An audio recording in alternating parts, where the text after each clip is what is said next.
And we're back. So we're gonna do a fun little trick and tip and actually show you how to make a quick, by the magic of television, pineapple cocktail syrup, okay? So you have two ways you could do it. Ready? You have the good old, I have fresh pineapple. Then you have the can of pineapple juice. Now, I love fresh pineapple juice because I use, fresh pineapples in it because I cut a lot of pineapples for garnish and stuff, and I have a lot of edges left. There is nothing wrong when you're doing this at home to take, I think, a little 6-ounce can of pineapple juice, throw it into a pot, and then hit it with a little bit of ground cardamom, which I absolutely adore. It gives it just other flavor.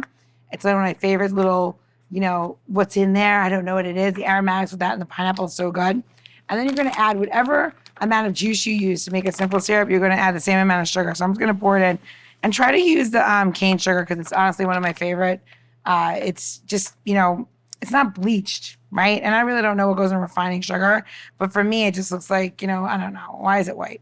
It's not white in nature. Shouldn't be white on your plate. So anyway, so you're going to take this, put this over your stove, and all you're going to do is melt the sugar. Do not bring it to a boil. If you bring it to a boil, it's a different syrup.